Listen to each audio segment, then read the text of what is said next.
My name is Brigid Jordan, and I'm the Associate Professor of Paediatric Specialists. Worked in this hospital for quite a while. Now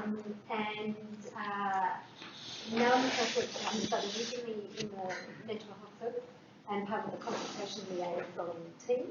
And I did my PhD on the treatment of persistent crime in infants who've been admitted to hospital. And we compared anti-reflux medications with me and the maternal and child health nurse and placebo and meds.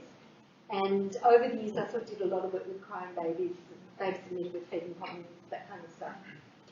So that's where most of my clinical practice comes from, but also babies kind of growing up in hospital, like really wonderful conditions, can't go home, living here for 2 or 3 years, then going to go home, making sure their emotional development wasn't too compromised. And I confess that I've travelled a little distance since I need to open my, just speak to your own, I need to open my presentation, there we go. And I travelled a little distance since I suggested the title to Alice, and this is tonight's title, in fact. So it still pertains to the parent-infant relationship.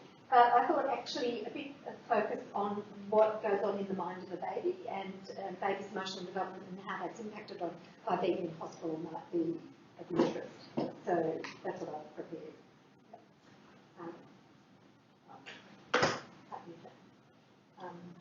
So this is a comment. I did some research looking at the outcome of babies who've had cardiac surgery the first 3 months of life. And one of the questions we asked mothers and fathers in the interview was, what do you think the impact of all of this has been on the babies?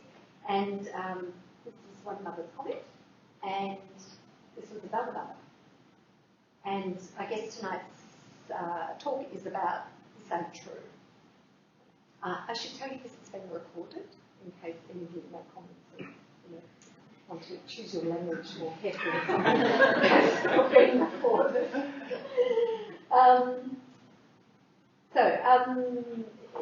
What is an infant mental health perspective? It's quite helpful for you to know. I think that babies have an emotional life. They're actually taking notice. They have emotional responses to what's going on from the beginning. They're alert learners from birth. They're mapping the world. They're kind of mapping what's going on in their body from the beginning. Really, over the last 10, 15 years, there's been a lot of evidence about how early experience impacts on later development, but also health outcomes. Over the last 5 to 10 years, that's become even more evident. That children who have very stressful, very stressful experiences, often in conditions of social adversity, end up having more heart disease, more obesity, more diabetes in later, middle and later ages. Another part of this perspective is the relationship between a parent and baby will impact on the baby's emotional functioning, and the parents' relationship as children with their own parents influences how they bring up their children. So there's kind of key pillars of the theoretical perspectives that I bring to thinking about babies. Babies' behaviour is not random, it's got meaning. You might have to do some thinking and some detective work to suss out or to hypothesise what the meaning is, but it's not random. The baby has a point of view. Parent-infant relationship isn't just about what the parent dishes out to the baby. The baby's response will have some impact on the parents as well. It's a two-way traffic.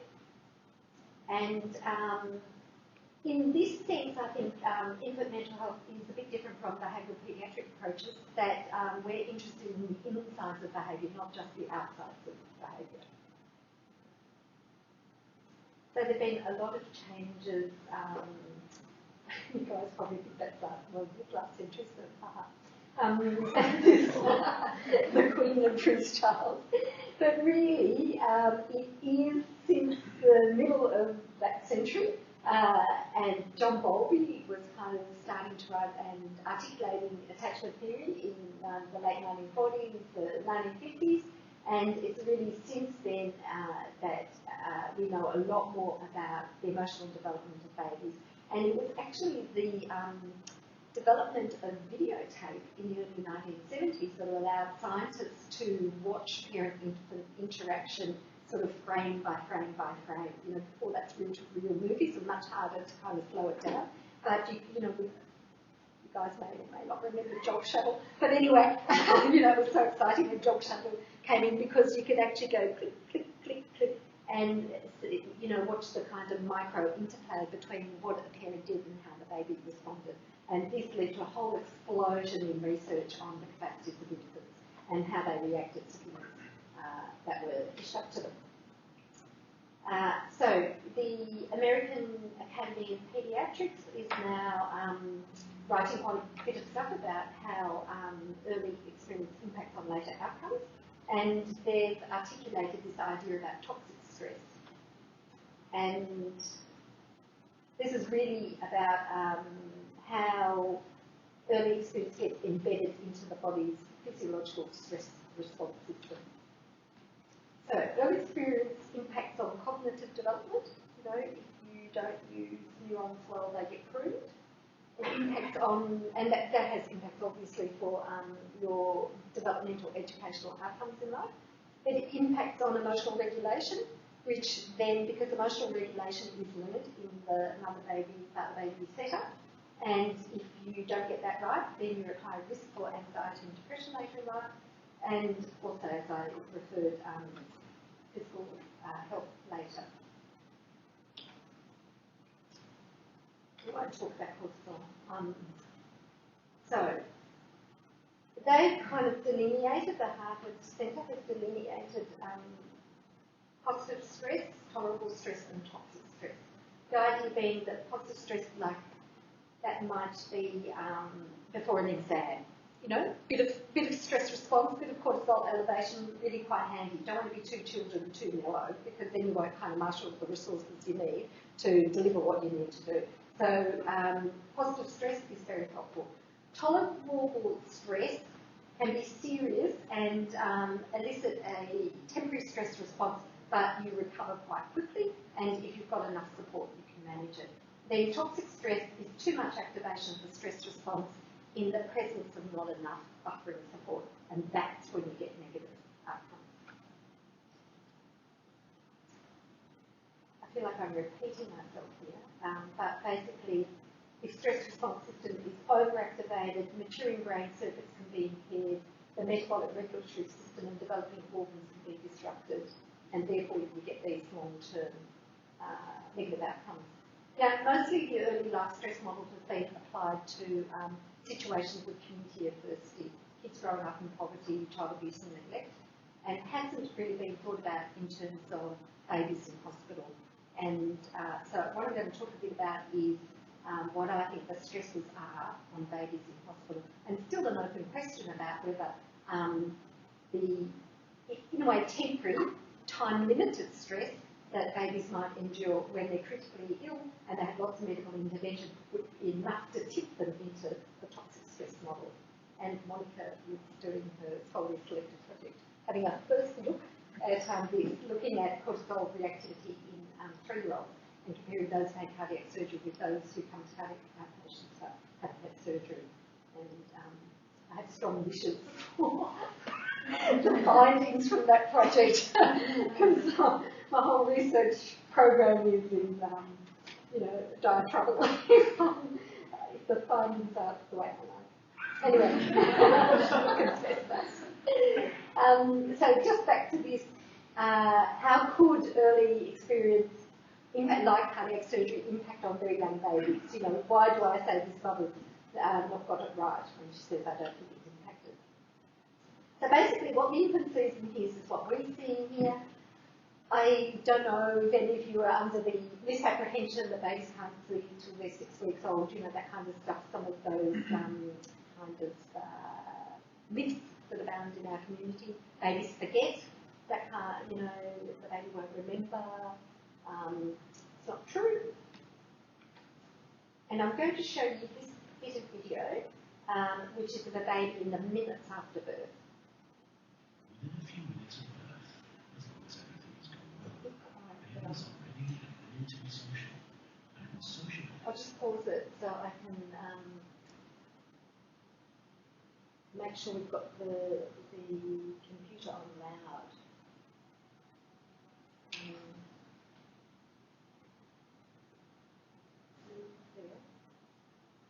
Yeah, it's just on that.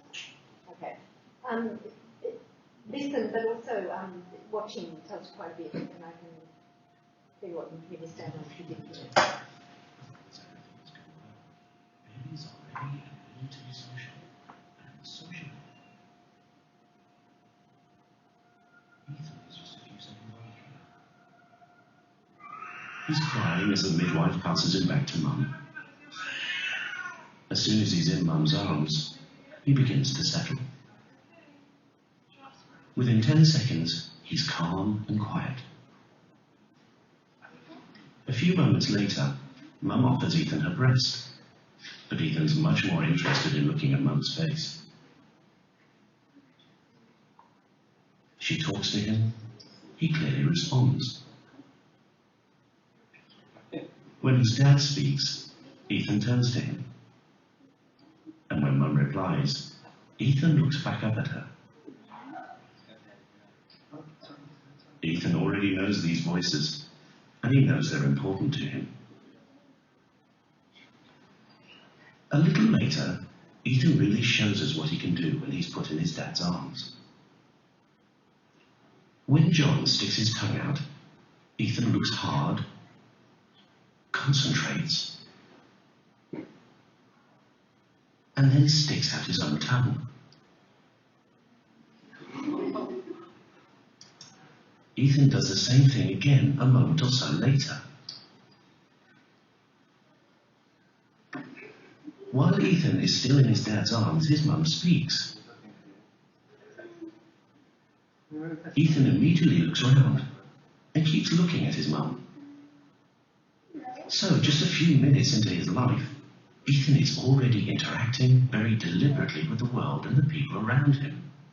For me, it was lovely. I mean, just to really have that bond with Ethan when he was first born, and to actually see that he recognised who I was. Any comments about that? Questions? Cool. What's the coolest bit? Oh, yeah. So have you guys heard about mirror neurons? Yeah, so that kind of mirror neurons that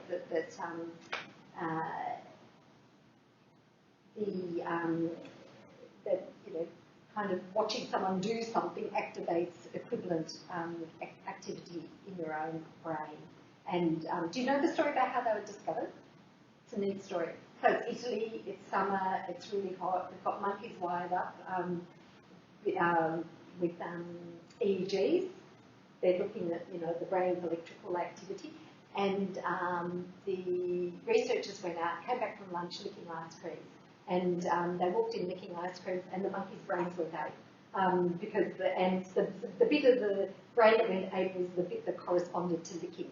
And so that's how they discovered mirror neurons, which I think is such a neat story. So the babies are kind of registering, what's happening. And there are experiments where researchers have gone in and met newborn babies, and some frown, some stick out their tongue, others have different facial expressions. 24 hours later, they go back, and the babies kind of look at them and then do whatever the facial expression was. So there's kind of delayed recall on the basis of these mirror neurons. But the bit before, I'll show you that because it's so cool, but the bit before was about the baby turning to the mother's voice and actively seeking to connect with the mother and clearly recognising the mother's voice, which is quite powerful. And if you don't know to look for these attachment behaviours, then you kind of might not notice that they're there. It can be hard for parents who don't have a lot of confidence in their relationship with their baby to be sure, for example, that the baby can tell the difference between them and the nurses. And I had this interesting experience when my sister had a baby, and the baby was about 10 days old, and it was about the third time I'd met the baby. And I was holding the baby, and the baby was kind of looking at me and focusing, and then going out of focus and having a look, and we're sort of bonding. And then my sister and her partner started walking down the hallway down to the bathroom, and the baby flung her head to follow their voices. And I could not get her back to looking at me. You could see the strain in her neck. I was just kind of just listening to them as they looked out. And then we couldn't hear them anymore. And her neck relaxed and she relaxed, and then she kind of came back and she looked up at me again. So while they were available, all her energy was like on following them, not on getting interested in me as a new person.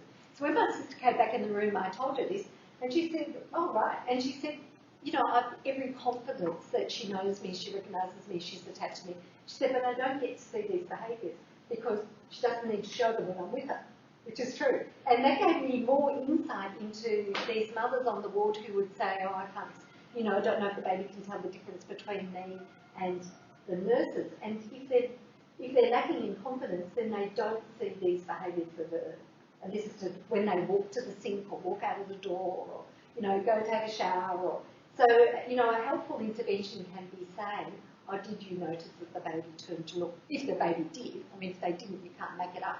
But if the baby does do something, no, well, some people would, but, you know, it's really unhelpful because one of the risks to relationship, which I'll talk about, is that the babies may not demonstrate the same attachment behaviours because they're shut down by, you know, medication or by being overwhelmed by their experience or by a withdrawal response. And so then that's very hard for the developing relationship if the baby isn't sort of contributing their bit because of medical intervention.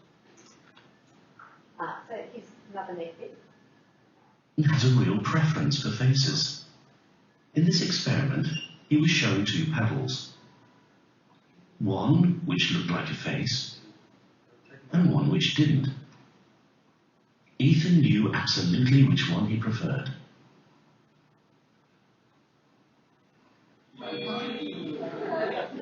So basically, babies are primed for things that look human. You know, they're looking for, we're biologically organised to go looking for things that are going to facilitate relationship development. This is another neat experiment where two groups of babies.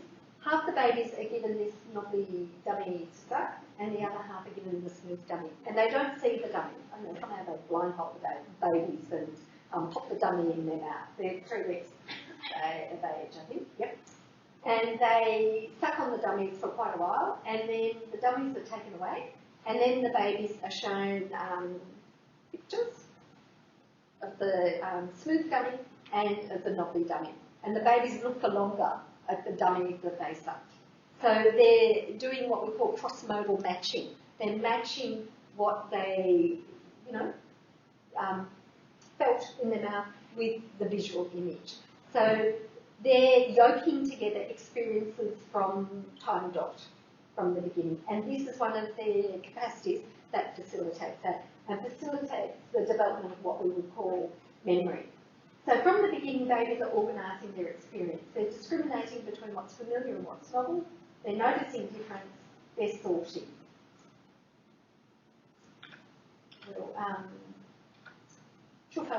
Well, Dan Siegel is a good guy on infant memory, so you can go off and read him if you want to know about that. But basically, he says the brain's an anticipation machine, constantly scanning the environment and trying to determine what will come next.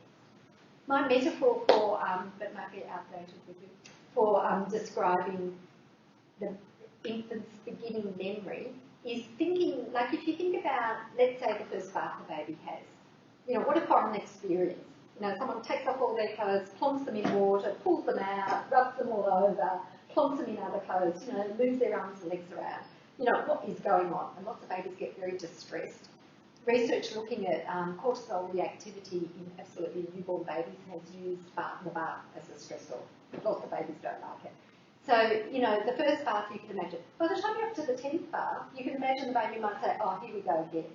You know, it's familiar. It's an episode, it's got an envelope, you know, there's some invariance in it. They always do this. They always take my clothes up, they always plonk me in that stuff, they always pull me out, they always rub me, they always put new clothes on me. You know, so it's like these experiences that are at the beginning just random, every single one is isolated, start to kind of coalesce together.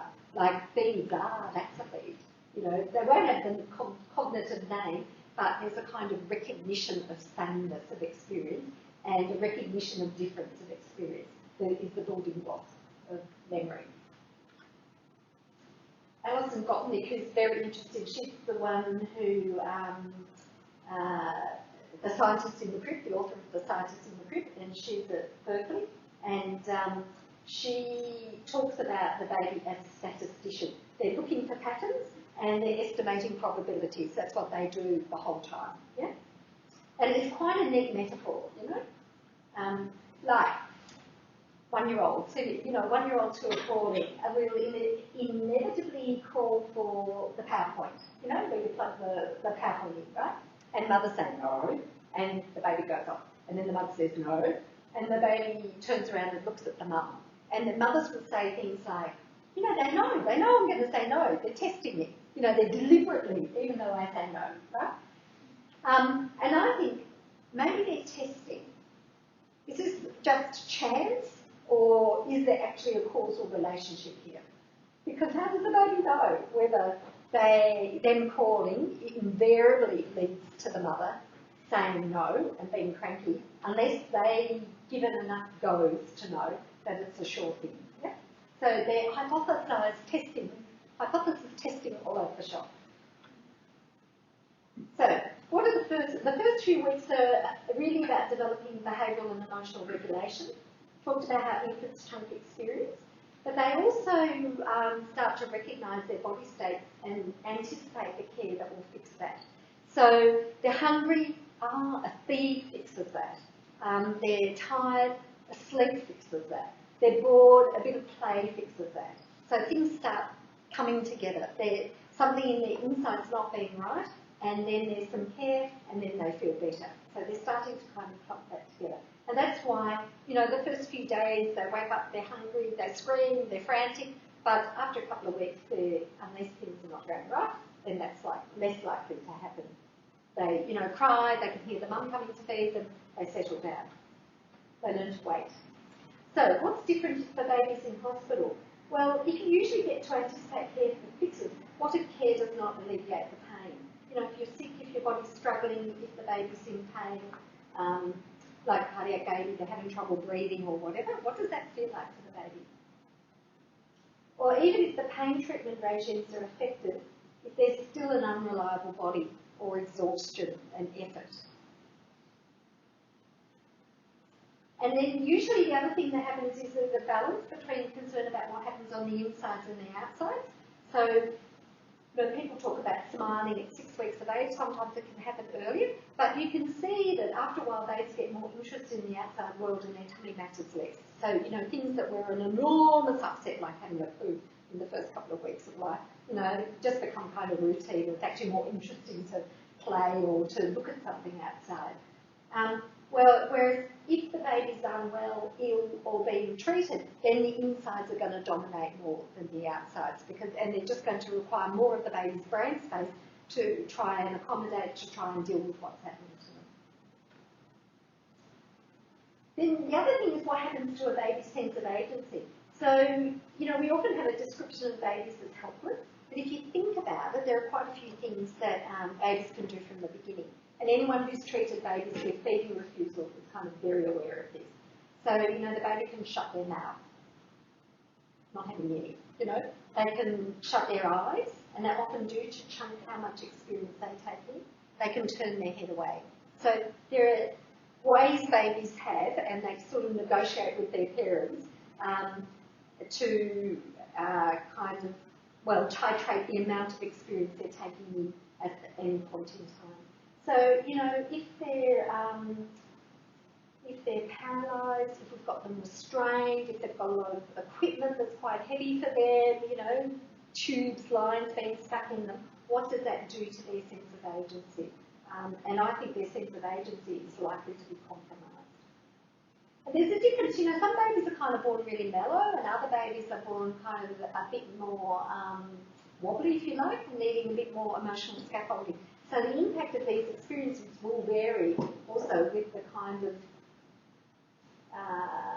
regulatory capacities that the baby's born with, that they bring. The other thing that's different in the hospital is that babies don't have a predictable routine. You know, there are always people coming in and interrupting. Like at home, after a few weeks, it's kind of like, well, you get up and you have a feed, and then you have a play, and then you go to sleep, and then you get up again, and then mum might take you to the shops, and, then the kid comes home from kinder, and, this kind of daily rhythm gets established over time. Whereas that's much harder to do in hospitals, much harder for parents to set up. And so then the baby feels a bit more at the whim and mercy of the elements, because they can't kind of predict the sequence of what's going to happen. And, the constancy of threat, does the baby have to be alert and alarmed the whole time because people are going to kind of come at them wanting to get blood or wanting to do something to them or wanting to take them off somewhere? And that can lead to kind of hypervigilance.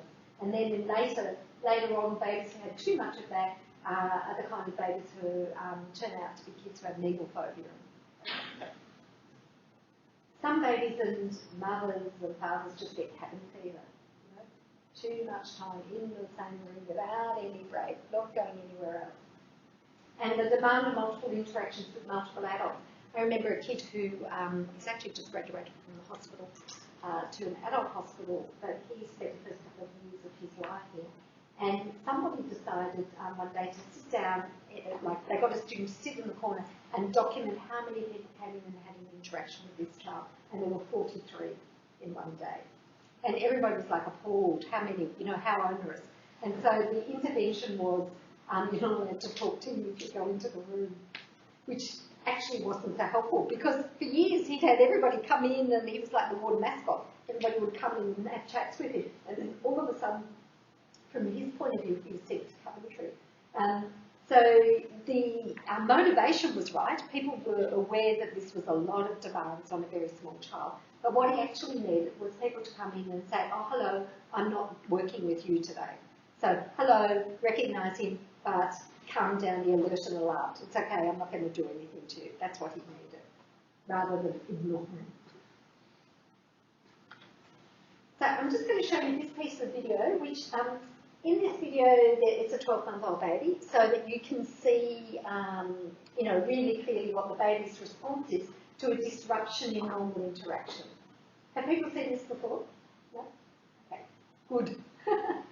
Babies this young are extremely responsive to the emotion. Sorry, I'm showing you a 12-month-old baby, but this was first done, this research was first done with babies who are about 3.5 weeks old. So really young. Babies this young are extremely responsive to the emotions and the reactivity and the social interaction that they get from the world around them. This is something that we started studying 30, 40 years ago when people didn't think that infants could engage in social interaction. And the still face experiment what the mother did was she sits down and she's playing with her baby who's about a year of age. I'm like a girl. Oh. And she gives a greeting to the baby gives a greeting back to her. Yeah. This baby starts pointing at different places in the world, and the mother's trying to engage her and play with her. They're working to coordinate their emotions and their intentions, what they want to do in the world. And that's really what the baby is used to. And then we ask the mother to not respond to the baby. The baby very quickly picks up on this. And then she uses all of her abilities to try and get the mother back. She smiles at the mother. She points because she's used to the mother looking where she points. The baby puts both hands up in front of her and says, "What's happening here?" She makes that screechy sound at the mother, like, "Come on, why aren't we doing this?" Even in this 2 minutes when they don't get the normal reaction, they react with negative emotions, they turn away, they feel the stress of it, they actually lose control of their posture because of the stress that they're experiencing.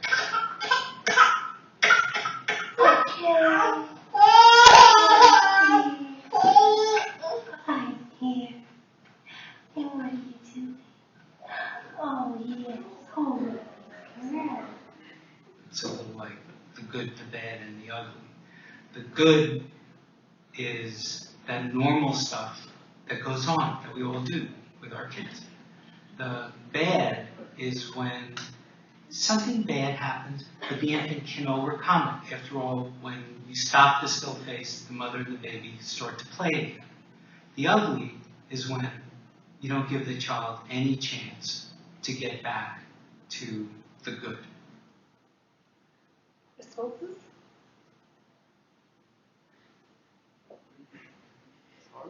It is horrible. It kind of gets inside you, doesn't it? Yeah. The reaction was so quick of the baby. Yeah. Immediate. Yep. Yeah. Can you think of a clinical application?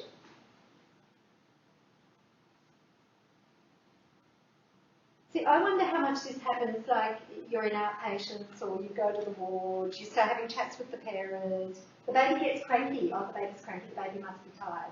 Whereas in fact, what might have happened is you might have interrupted an interaction.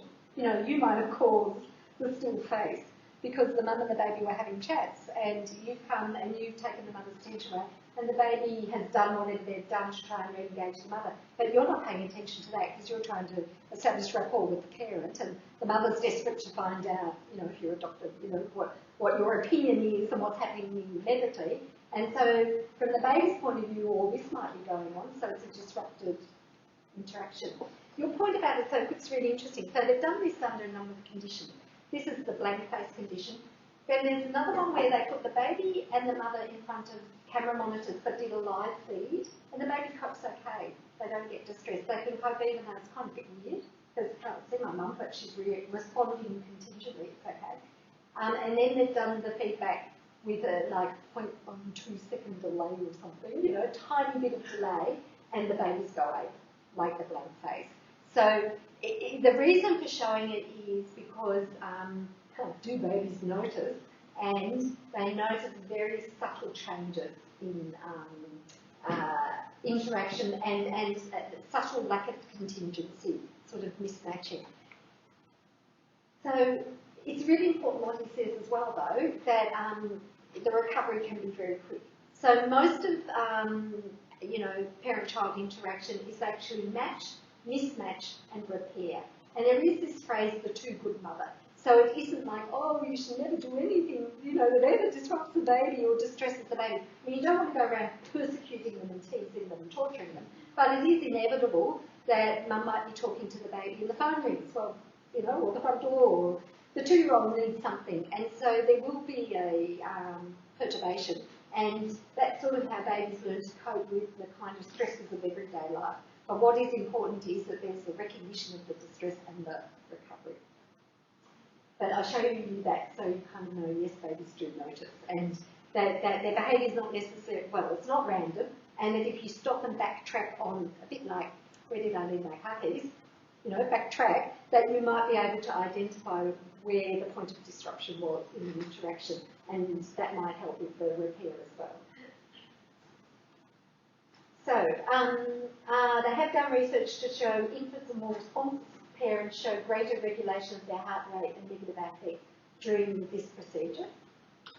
And they did this neat experiment with 6-month-olds where the experimental group had the still face that you've just seen, but the control group went into the same lab, had the same setup, but the mother just interacted normally. She didn't do the black face. Then 24 hours later, the babies came into the lab. They went into the same room and sat on the parent's lap, and it wasn't the still face interruption. But the babies who had the still face on day 1 had higher elevation of their cortisol levels, well, in fact, the babies in the control group didn't have any elevation of their cortisol concentration, and it was the same the next day. So they didn't have a stress response. Whereas the babies who had the still face the day before, when they went into the room, they're like, oh, I don't like this place, got stressed here yesterday, and they have the cortisol response. So, you know, nice biological evidence of memory in the 6-month-old, memory of a stressful situation.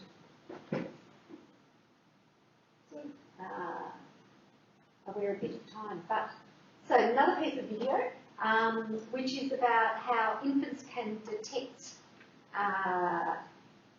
intention, really, and motivation. So this is 4-month-old babies, and I'll let the experimenter describe. People and bad people, whether a young infant, before they're being taught about these kinds of concepts, could make distinctions like these. All right, so we'll have you sit right here with her, and then just scoot her all the way up to the front of the table there. We run puppet shows in the lab. Do something fun now, okay? They are either hand puppets or little wooden shapes in which one character plays the role of the good guy and another character plays the role of the bad guy. Close the curtain. One puppet tries but fails to get to the top of the hill, sort of struggling and falling back down. On alternating trials, we show infants one character who comes and bumps the flying character off the hill, and down goes the curtain. If you're ready, up goes the curtain. On another trial, we have a character who comes and bumps the character down the hill. Down goes the curtain. And up goes the curtain. And infants see that interaction sort of over and over again, between 6 and 14 times. After they're sort of finished looking at it, when they're nice and bored, we simply ask them to choose between the two characters.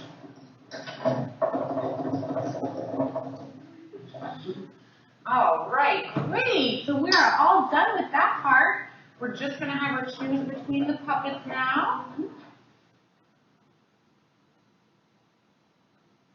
That one. All right, good job. That was the helpful guy, wasn't it? Astonishingly, really, we are finding that upwards of 80% of babies are choosing the character who was helpful over the character who was unhelpful. All right, gorgeous. Can we have that each? Thank you. And another of our tests is a character who has a ball, and he plays with his ball sort of happily, and then he drops his ball to one side of the stage or another. At the back of the stage, there are two characters, one of whom runs up when the ball goes over near him, grabs the ball, and gives the ball back to the character who dropped it. On the other hand, the character on the other side of the stage, when he runs up, he grabs the ball and runs off stage with it. So we are just going to have to choose between the puppets now. That guy? Okay.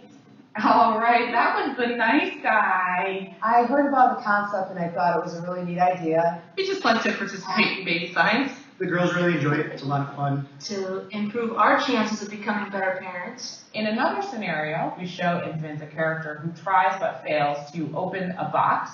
Okay, gorgeous one. Up goes the curtain. One character comes and helps him open the box after he struggles. And down goes the curtain. Up goes the curtain. Another character comes and jumps down on top of the box, preventing him from doing so.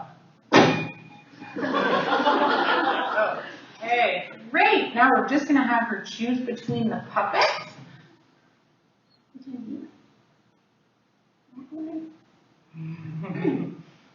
So parents often ask us what it might mean that their baby seems to tell the difference between a nice guy and a mean guy. That's the only question I would really have is, how did my baby do? And one of the things I think it means is that we spend a lot of time worrying about teaching children the difference between good guys and bad guys in the world, good things and bad things.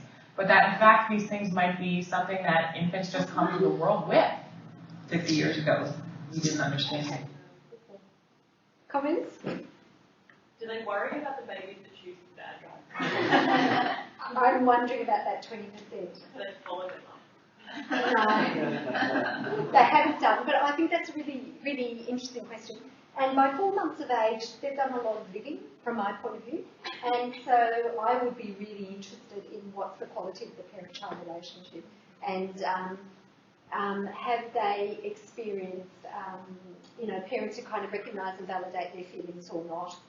Or, have they got depressed mums, or, has something kind of gone wrong in the early weeks? And does that mean that they're a bit confused about reading the motivations? Yeah. That makes it really difficult for, say, kids with type 1 diabetes Yeah, I think. Comparing to the bad guys. But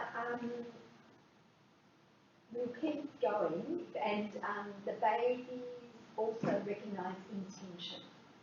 So what's important is because the mother, and think about the mirror neurons, right? So I sort of worried about that until I thought about this. What I'm thinking about is if you think about the mindset of the parent who says, I'm really, really sorry, but I have to prick your finger. And the reason we're doing it is because we just have to keep you healthy. So there's a whole, you can think about their body language, you can think about what's going on emotionally for the mothers, so what's going on kind of neurobiologically for them, and the baby's mirror neurons are probably picking that up, which is empathy for the baby, identification with the baby, sympathy, gentleness. Yeah? And you was followed by kind of, it's probably a similar stressor as having a bath with this. Yeah, it could be. Or it's like well, yes, as in, it's a mean and nasty thing that happens, but there's good stuff beforehand, it's not random, it becomes predictable, sort of, and it's followed by repair, if you like, a bit like the still phase. Yeah. So I think the saving grace is that the babies are cottoning on to intention and motivation, not just the outsides of behaviour. So they're cottoning on to the inside, which is quite different from a neglectful mother who might yell, shut up at the baby, or bang doors, or throw the baby in the cot. There's this, so there's this distinction between, like, when we talk about affects, we think about happy, sad, whatever. Dennis Jordan talks about vitality affects, and that is sort of almost like the body language that accompanies certain emotions. So if you think about the depressed mother who drags herself to the cot, sort of, picks the baby up, plonks in a chair, think about what's being conveyed to the baby, not through her face, not through tone of voice, but just through her whole body and the way that happens. And how different it is from a mother who goes in and says, oh, you're awake now, oh, goody, and picks up the baby, and, there's a whole lot kind of bundled in. Yeah. So I did worry about that until I thought about that. Okay. So, what's important for this stuff for the ward? I always advocate anything you can do to increase the baby's autonomy, reduce impingement, and increase the predictability of the baby's experience, and anything you can do to reduce the hypervigilance. There's a neat intervention designed over in Perth. An OT introduced something where, and some similar stuff happens here with the first clinician. But what she was doing with babies in neonates was, before they had a procedure like a heel prick or something, three taps on the heel, then they did whatever they did, and then 3 taps to say it's all over. And so that was kind of signalling to the baby, so the baby didn't have to be alert and alarmed when they come to get me the whole time. There was like a signal, okay, now we're going to do it, and now it's finished. Unfortunately, it never got researched, and we were interested in partnering with this OT to do some research, but they've had funding cuts and it's all out of control, and they don't have enough time to do it.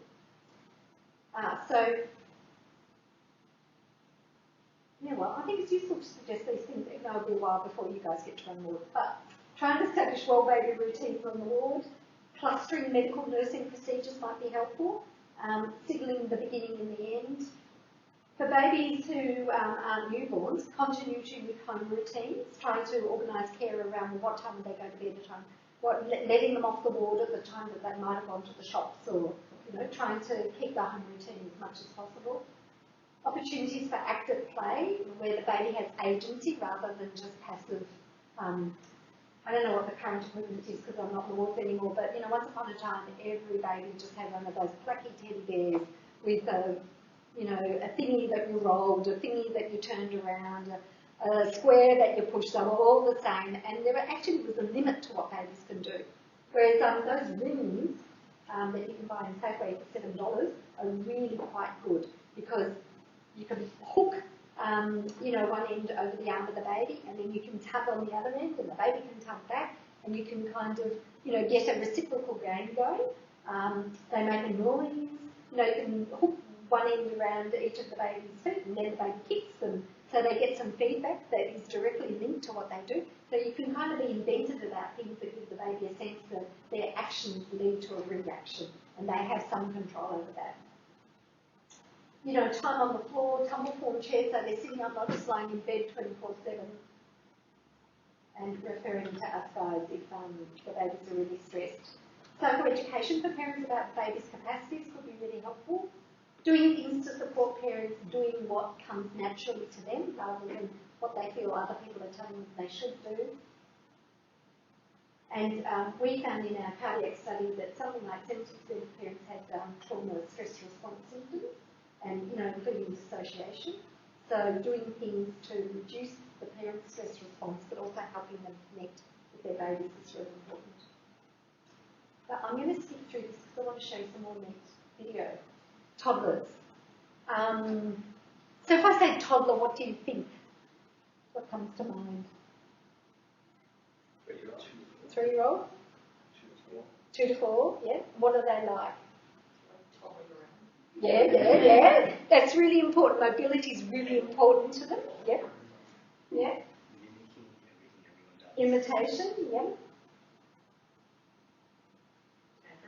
Tantrums, I was waiting for that. Tantrums, yeah. Okay, I'll just show you this video.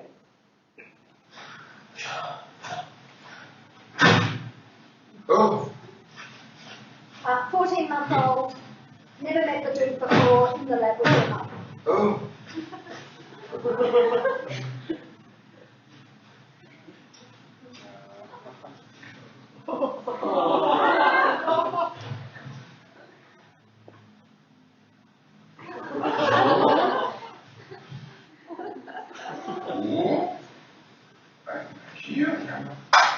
So he stopped the pig. He's trying to hang out the washing, he stopped the pig.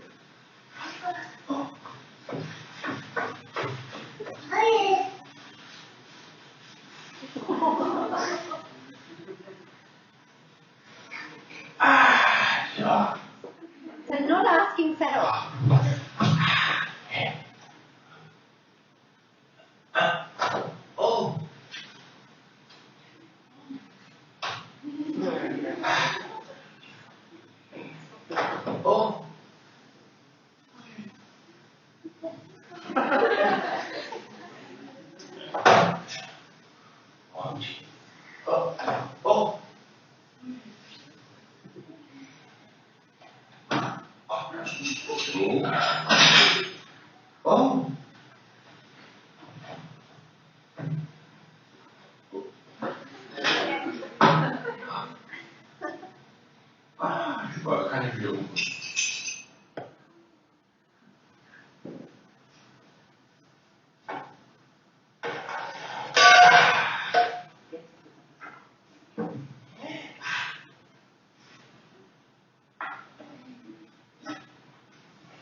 So you're sort of coaching him how to do this.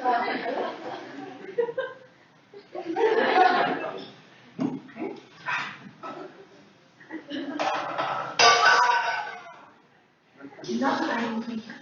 Und zwar an meine Oma. Pass mal auf. Hoi. Willst du noch mal Tee machen? Ja. Bitte schön.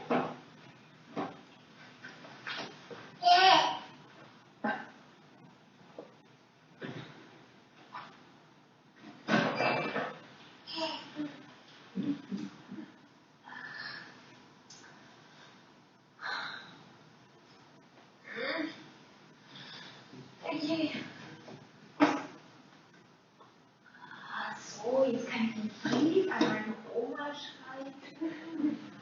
The idea behind that one was there was a more interesting game for the child to play than helping her. And now there's an obstacle to help him, yeah?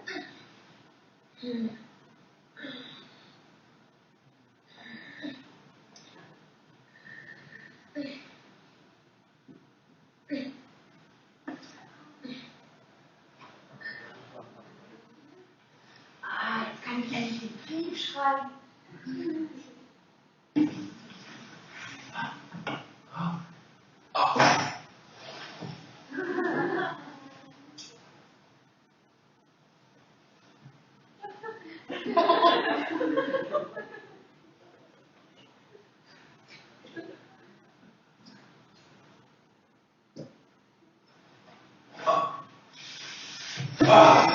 Oi, that's the doctor.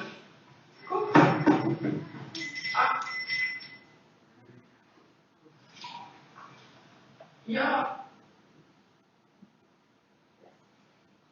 So, not just imitation, because remember it starts, I've shown you so many, but it starts with, you know, banging his head, banging the books against the cupboard door, right? So the kid doesn't come up and bang his head against the cupboard door. You know, he opens the doors, you know, to facilitate, right? So the first ones are like helping. So the altruistic motive, you know, the wish to help, which doesn't fit often. Like I was quite pleased you didn't say temper tantrums first, because often toddler people think terrible twos, temper tantrums.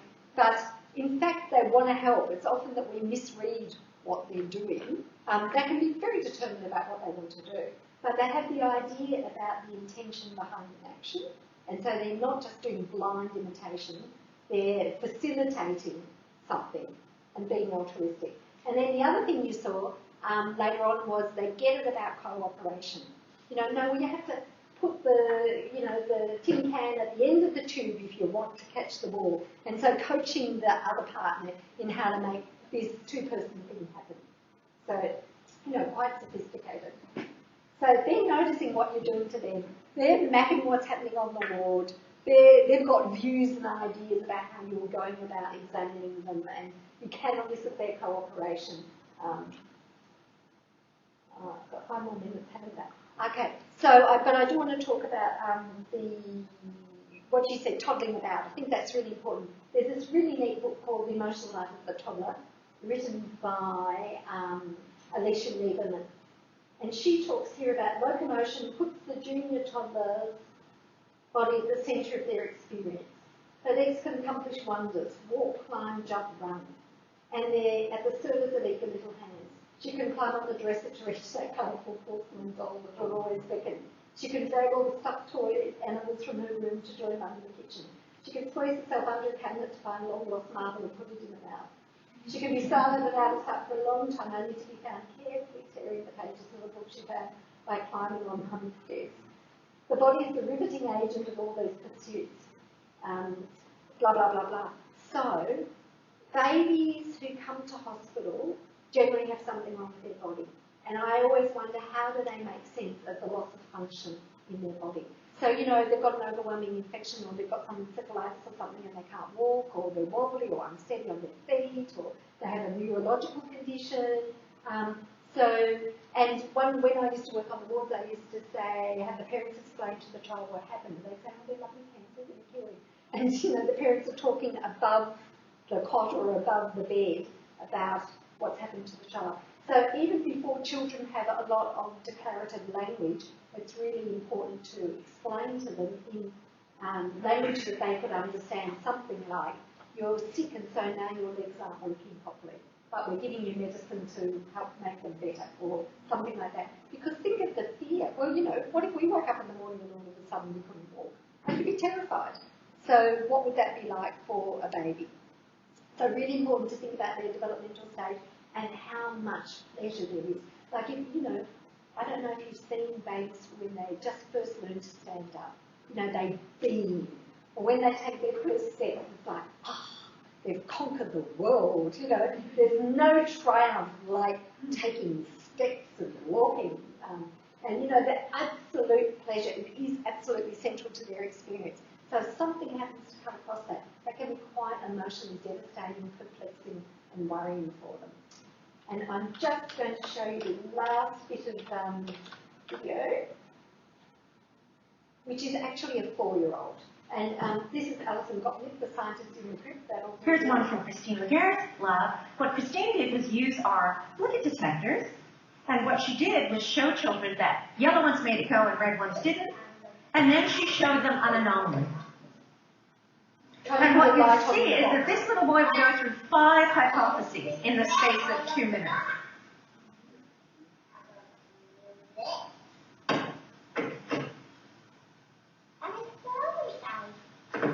Okay, so his first hypothesis has just been falsified. Nothing. This one's light up and this one's not. Okay, he's got his experimental notebook out. Making this light up.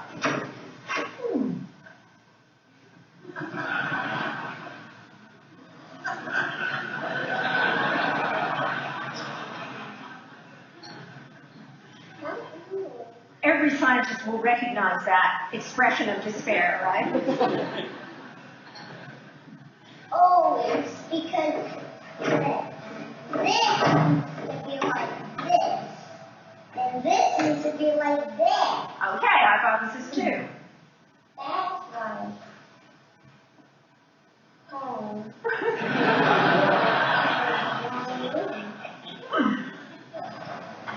Now this is his next idea. He tells the experiment to do this, to try putting it out over onto the other location.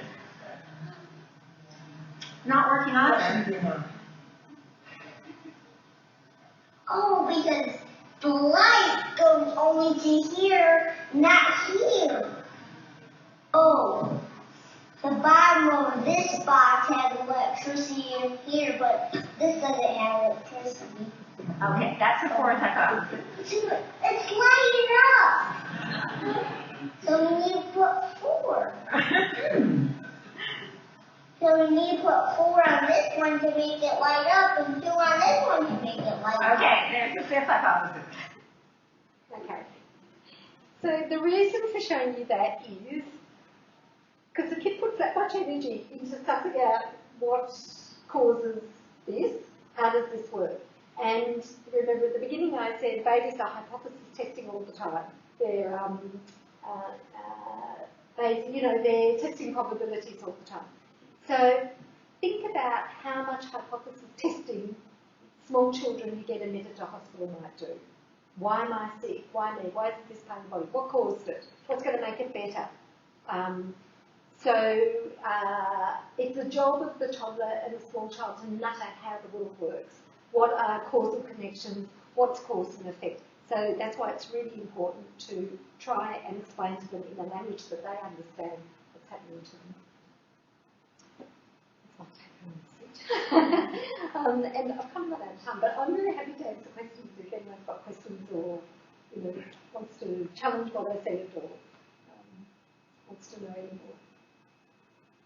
Do children how do they work temporally? Meaning they have this mother who's always been loving and kind to them, or this person who's always been kind to them, they have a good environment with that person, where they're being injured, so to say, and they're not being protected.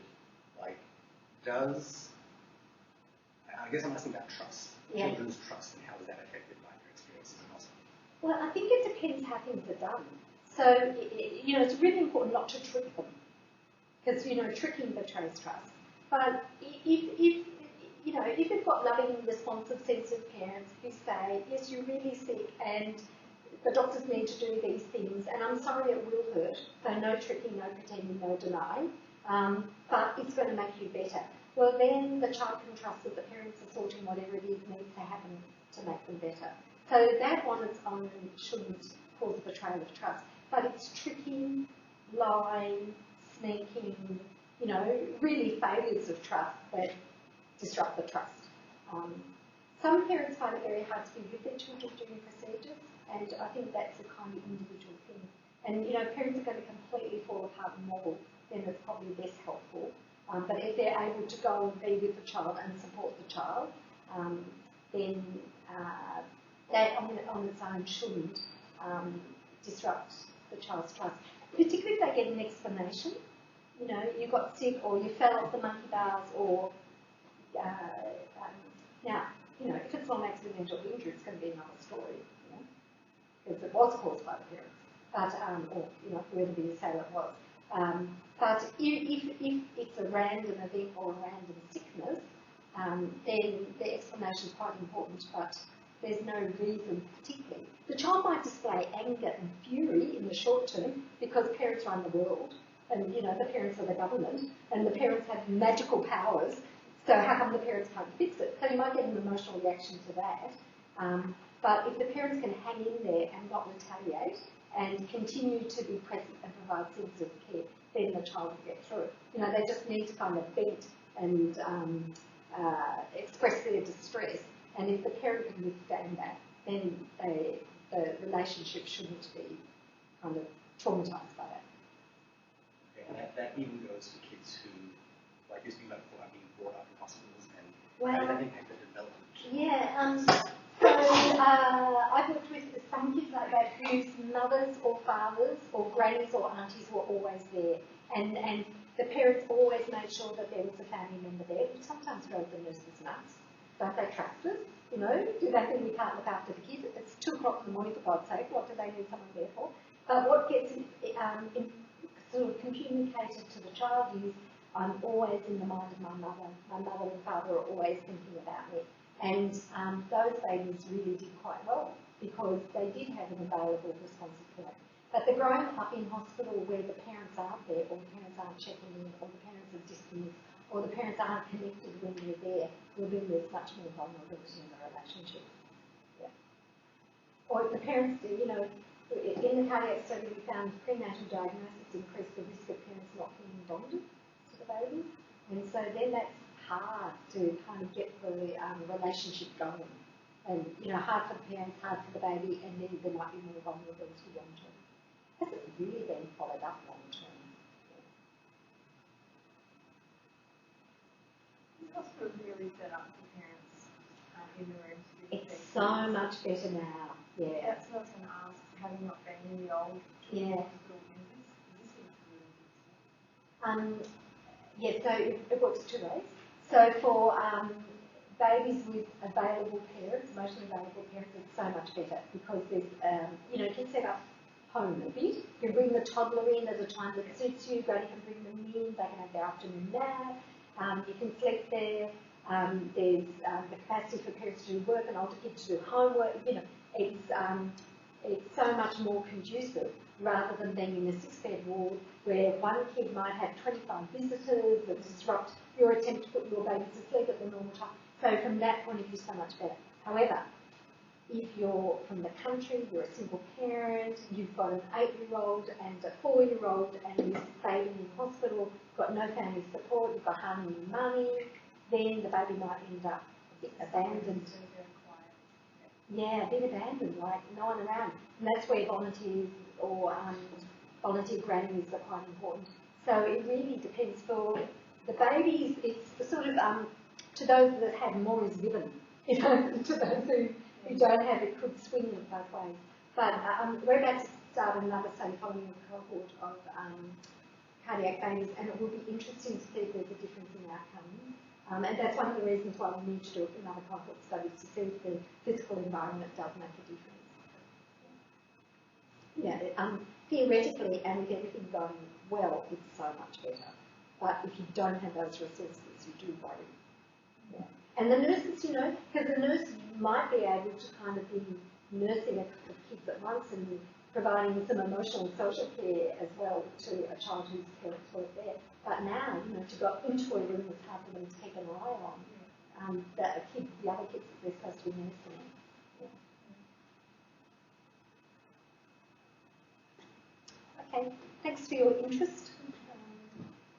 And see you at the hospital then.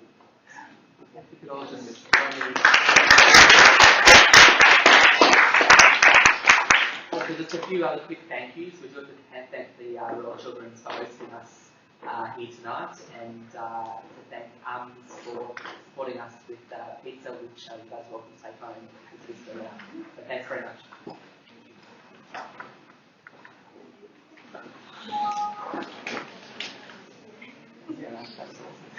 Oh, it was interesting. Oh, good. Even though it was false advertising. Yeah. Yeah, because I didn't really talk about parenting. I had to study it.